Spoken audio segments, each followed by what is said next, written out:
Hey guys, it's Mallard Duck, and that is actually the first time I've said my username out loud, which is crazy.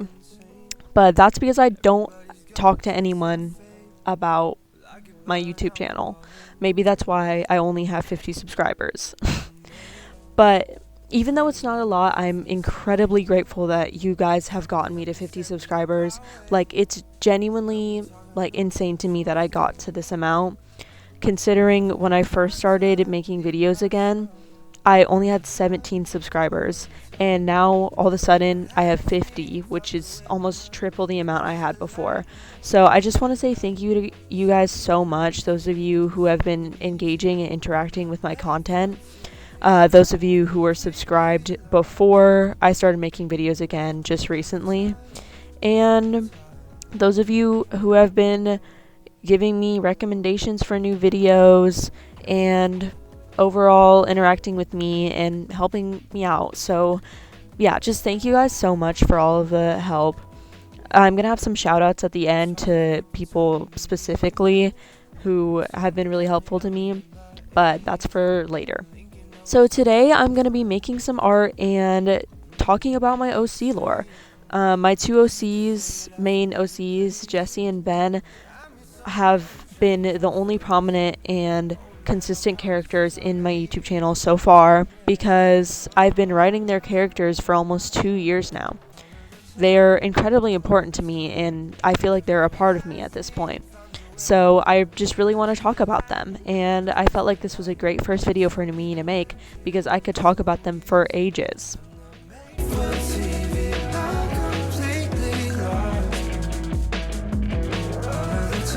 So first off, we're going to talk about Jesse, my main character in the book that I'm writing.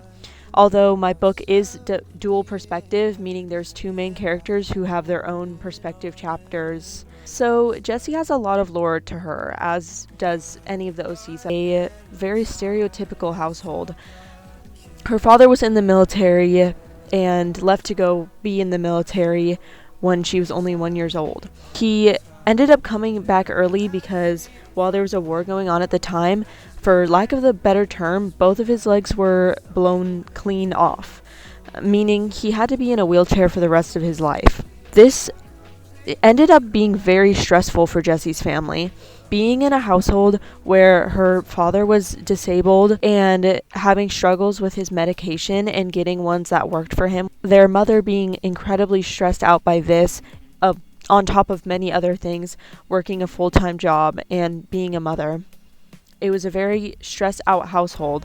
Although Jessie felt like they had a safe and comfortable childhood, she loved her parents and she felt very comfortable in the house she lived in. Although her mother did tend to be judgmental towards her, which becomes a prominent problem in the book and in Jessie's life. Only a few years after Jesse's dad came home from the war,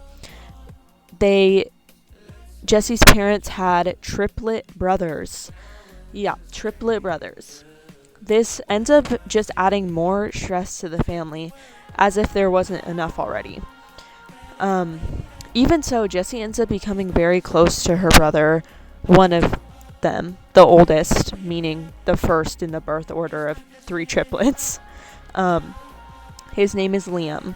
They become very close and share a lot of the same interests, probably because they grew up in the same house.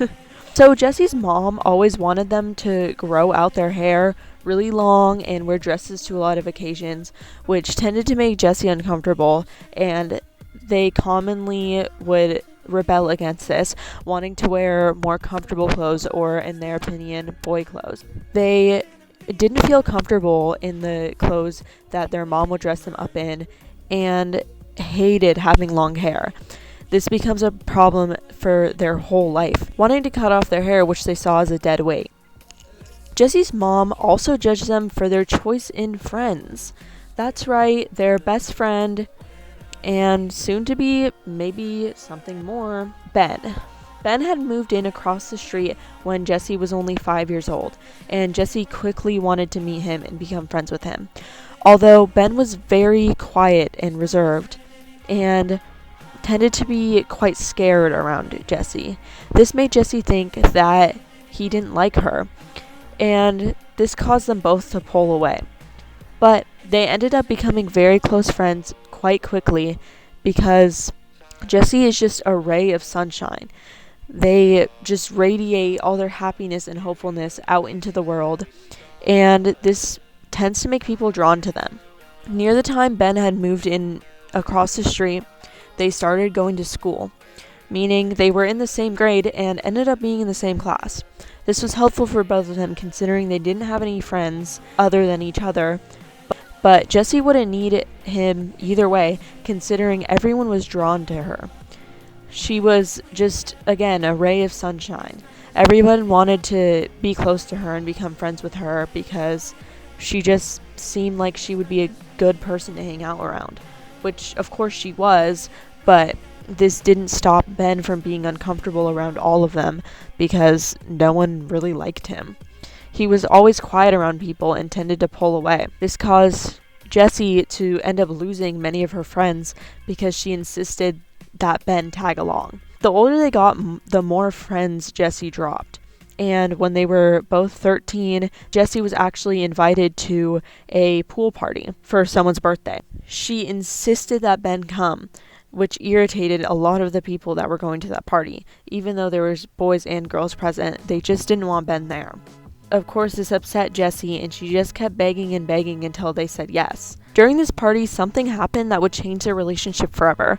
The girl who hosted the party insisted that they play Spin the Bottle, and you can guess where this is going. Jessie and Ben ended up kissing. Although, while you may think it's obvious that they have feelings for each other at this point, they don't realize for over 3.5 more years. At least Jessie doesn't. Not long after that party, Jessie ends up dropping every single one of those friends. They all treated Ben very rudely, and that made her uncomfortable and made her mad. Soon after that, it became just Jessie and Ben. They stuck to each other like glue. Jessie was always there trying to be optimistic and trying to reassure him that she wanted to be his friend and wasn't mad that Ben was her only friend. This, of course, upset Ben, but Jessie didn't really know that.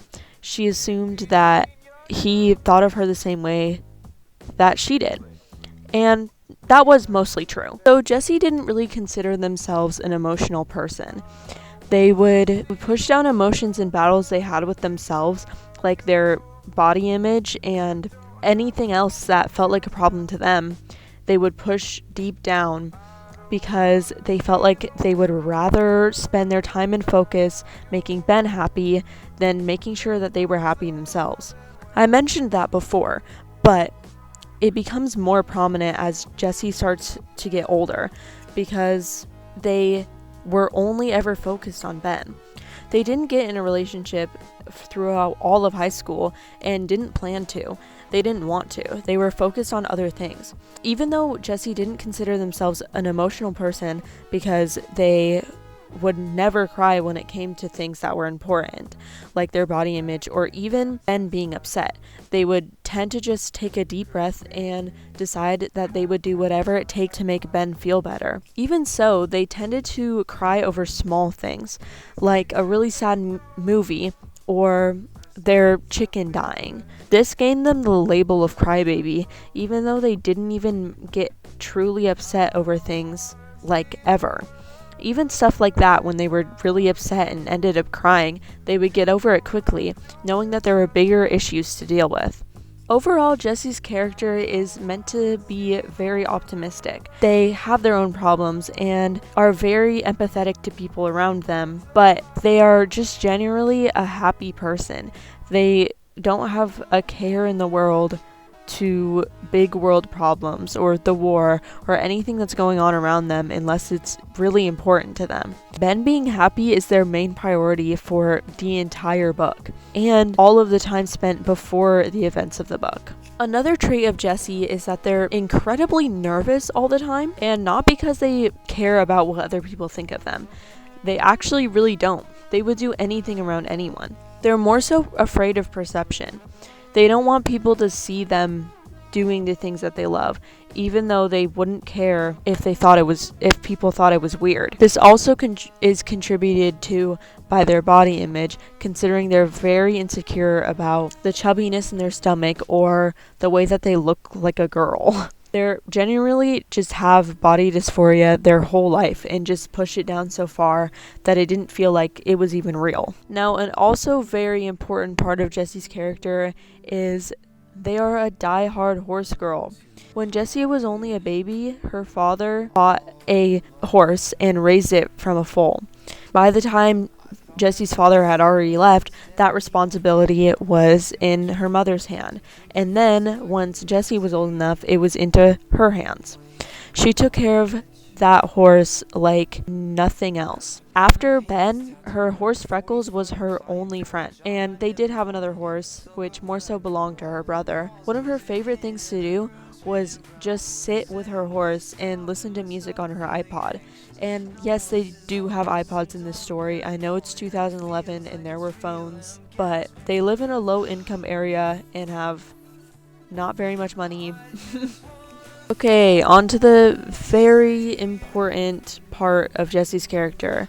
As I have talked about before and as I have alluded to in this video, Jessie is trans. At the beginning of the book, Jessie presents as female, but by the end of the book, they are male. They have transitioned into a man. Although this is a very prominent part of their character, I try to keep it on the back burner as much as possible. This is because the book isn't about being trans. It is a part of their character and it is who they are, but I feel like when representation is present in media, it always stands alone, which is okay. Representation is representation, but I wanted to represent the trans community in a different way. I didn't want to write an entire book about being trans, especially considering I'm not trans and I can't speak for how they feel, but I have done my research to make sure I'm as accurate as possible, of course. But I wanted to represent Jessie's character being trans without making it the only character trait that they have. I just wanna fall asleep. Okay, so now we're going to talk about Ben. He is my secondary main character, and it's surprising to me that I honestly haven't really talked that much about him on this channel at all, because I actually put a lot of work into his character, and he has a lot of character development throughout my story. Sorry, I'm so hot right now. Jesus Christ. Forgive me. It's burning hot in here. Sorry if my voice, I'm not sounding too well. I'm genuinely dying of heat. And I've been in my room all day recording this video. Dude. Hello? Anyways, so Ben's character is very closed off. He grew up, well, not really grew up, but the first 5 years of his life, he was in a musty old apartment with just his parents who were constantly fighting. He never even left the apartment. He probably didn't go outside more than 10 times in the entire first 5 years of his life, which is insane, I know, and probably not very good for him at all. Well, definitely not good for him at all. But his parents were always fighting. His dad constantly was picking fights with his mom, and he didn't truly know what being safe felt like his whole childhood. He was born into a family where only one of his parents really wanted him in the first place. His mom never wanted kids. She never even really wanted to be with his father, but that's a story for another day. So when he was 5, his newborn sister was born. Her name is Alara. I know, it's a weird name, but that is her name. That was one time his mom actually named her own kid. But when she was born, his mother finally decided to run away. She got both the kids and as much money as she could and set off for a small town very far away from where they were at the time. This happened while his father was at work, and she felt like this was really going to work. She didn't, although, tell the police about the abuse and sexual assault she was experiencing. Once Ben moved to his new home, he was genuinely terrified of his surroundings. He didn't know how to act around new people, considering he didn't really know any new people other than his parents his whole life. But his across the street neighbor Jesse was very insistent on becoming his friend. Ben didn't know why. He assumed that they wouldn't want to be his friend because he didn't know why anyone would like him. He didn't know what love was. So it was a big surprise for him when Jessie immediately wanted to become his friend. She was insistent on talking to him every day, and she was a ray of sunshine in his view, along with many others. He felt like he was dragging her down because he thought that when he was around her, she was less happy because of his lack of a smile or uncomfortable leaning aura. He didn't talk much around her, even though they spent almost all their time together. He let her do the talking, and he was a listener.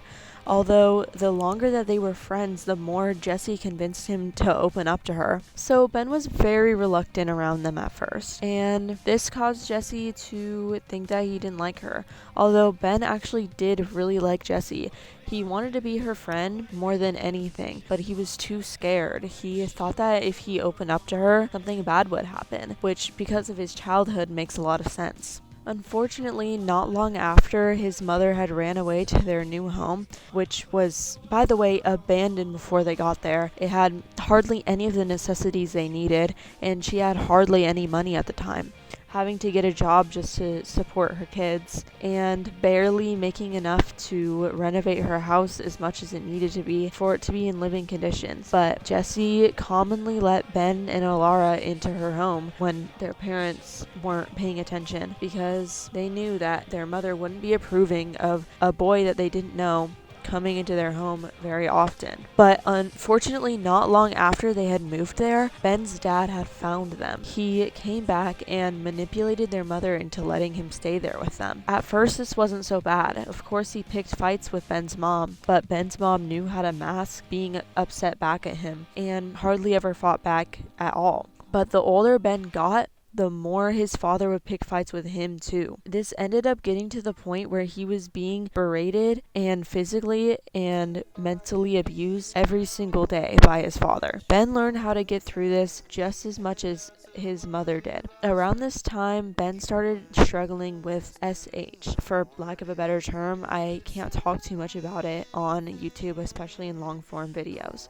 But he started struggling with it, and it ends up being a very prominent part of his life. I mean, this started when he was only 7 or 8 years old. He has a very opposite perspective on life than Jessie does, typically thinking that there is no point in life or being pessimistic towards anything that comes his way. He doesn't think that he deserves anything that he gets, meaning that he pushed Jessie away a lot. There was many times where he tried to stop being friends with them, and they had to convince him that they really did want to be his friend. By the way, quick pause again just to say how fun this is, and I feel like I'm talking to you guys. I feel like we're at a sleepover right now. This is really fun. Anyways,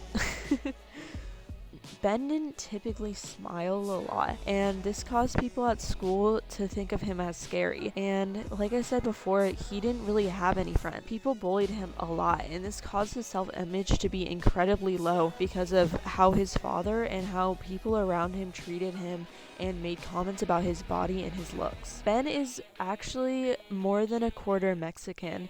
It's hard to tell because he is incredibly pale. Which is me. He's so mean because I'm a quarter Mexican and I'm the palest person you've ever seen in your life. In this way, Ben is my self-insert.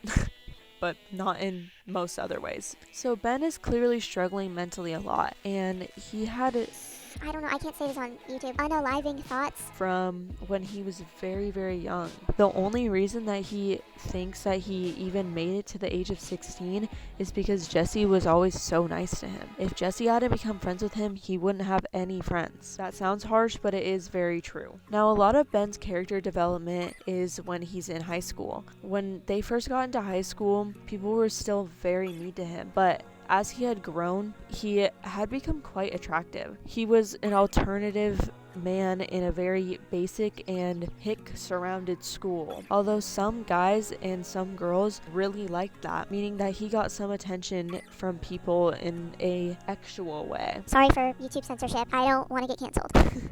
But anyways, he got some attention in that way, which of course he fed into. He wanted other people to like him, even though he didn't make much of an effort to become friends with other people. He tended to get with a lot of people around his age at this time of his life because he felt fulfilled, and he knew that he could never confess to Jessie that he loved her because he didn't want to ruin their friendship. So like I said, Ben had gotten with guys and girls. He is pansexual in this story, meaning that he would get with just about anyone. But he doesn't tell Jessie this, and this information about him getting with guys was not well known around their school. People, especially people he got with, would not talk about it in a public setting. It was just sort of a thing that people talked about with their friends, that he was easy or that he would hook up with anyone. So he actually does not reveal that he's into guys or he's into anyone until he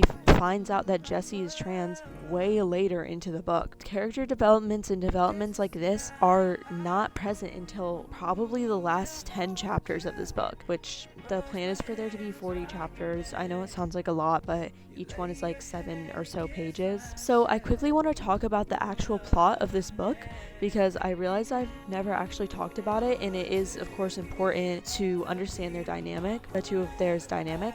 So this book actually is apocalyptic. The war that I mentioned before is still going on. At the beginning of the book, a nuclear bomb hits their area of America and of course affects all of America because it's a nuclear bomb. This is a fictional nuclear bomb. The type of bomb that I opted for is the fictional type, of course, that's characterized with green thick gas outside of their houses. And for the sake of the plot, the gas is characterized with being too thick to get through cracks of doors or window cracks in houses. So they're safe in their homes, but every single person in their area of America, and probably in all of America, is safe as long as they were in their homes when the nuclear bomb hit. This being said, Ben and Jessie are in separate houses. They can't communicate at all for the first couple chapters of the book. They end up finding a way to communicate to each other through these homemade cannons they made, where they would shoot letters through air purifying tents that soldiers installed on the front window of everybody's houses in that area and all across America. These letters are the only way they communicate for the entire book. But the plot of this book I will talk about more in another video. So more about Ben. His father is an alcoholic. Almost all the time when he's not at work, he's drunk, and this obviously contributes to his aggression. Because of this, Ben promises himself to never drink in his life, but did occasionally smoke when he would get with some of the people he got with when he was still,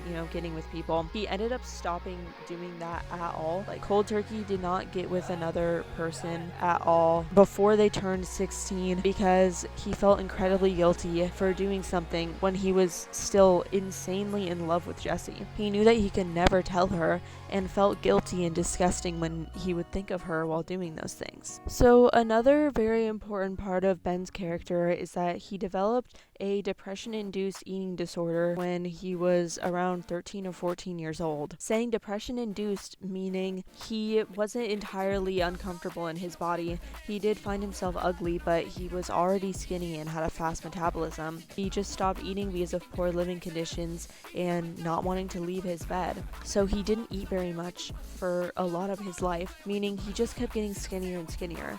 For this reason and other reasons like his SH problems, he tended to wear very baggy clothes and many layers to sort of hide the body that he didn't want people to see. So things like this Jessie didn't know about. They of course had realized themselves that Ben was doing SH, self-harm, but Ben had never explicitly explained that. Although the older they got, Jessie did encourage Ben very often to open up to them. So Ben did talk about how his father treated him and explained why there was bruises and burns on his body very prominently. Jessie ended up developing a deep sense of hate for Ben's family. So another thing about Ben is that he actually has hobbies unlike Jessie. Jessie only ever really rides her horse or listens to music, although Ben does a lot more than that. He always liked to write stories, and he liked to draw and doodle in class and draw the way he thought his brain worked. I know, literally me, my self-insert. No, I'm joking. He's not my self-insert, but that me, I do like to write stories and draw, so.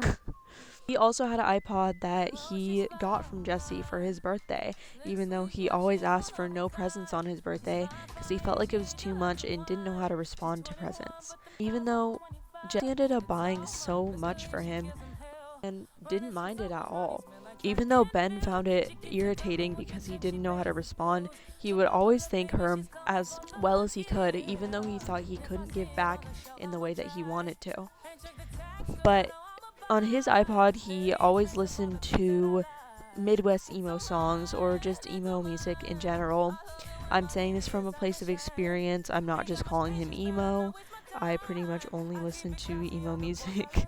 On Jesse's iPod, I forgot to mention earlier, she would always listen to Kesha and Avril Lavigne and stuff like that, pop punk. Which Ben also listened to, but he tended to listen to more emo, like emotional music. Overall, Ben and Jesse are two of my favorite characters that I've ever created, and I'm excited to share more of them to you guys and talk about them more on here. I really hope that people that are already subscribed to me watch this video and share with your friends and anyone else who you think would like this.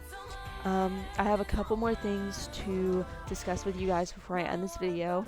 First of all, I was thinking about calling you guys the Ducks because I decided that having like a cute little fandom name, even though there's only 50 of you guys, would be really fun. And Ducks makes sense because I've been going by the user Mallard Duck for a while now, and for most of the time that any of you guys have been subscribed to me, and I thought Ducks would be cute.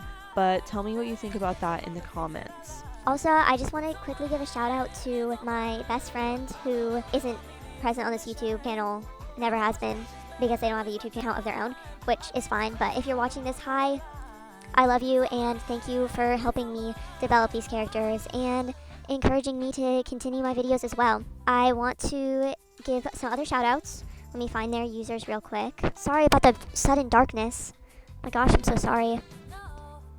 So I want to give a shout out to Paper Sketch, or I'll put their @ up on screen. I want to say thank you to them because they have been incredibly encouraging on my YouTube channel, and it's really helpful. So I just want to say thank you to you. Thank you so much. I also want to give a shout out to Bug Draws or Flying Fox 2. I'll put their user in the description as well. I knew them before I started doing YouTube, but they've been also incredibly supportive of my channel and have always just been really nice to me, and that's my daughter right there. I love you. Yes, I know them in real life, don't worry. It's not weird. But yeah, shout out to them. Also, shout out to any of the people in the YouTube community that are supportive of small channels and the YouTubers that I watch that have encouraged me to start making YouTube videos. I know I'm making a big deal out of something that isn't really a big deal, but this is pretty important to me, and it's been really fun making videos and just talking to you guys and getting feedback on my videos, and on my art, which I don't get very often, other than people, my peers and people that are my age who just want to, criticize me, which is fine. But yeah, just thank you to all of you guys, and hopefully I'll see you in the next video. Bye, Ducks. Hey guys, I'm sorry that I'm coming back out of nowhere, but I just want to quickly say that I'm gonna try to link the playlist I listened to while writing for this video and while drawing for this video, and I'm gonna link the playlist that I used for the royalty free music in the background. But yeah, anyways, thank you for watching. Bye bye.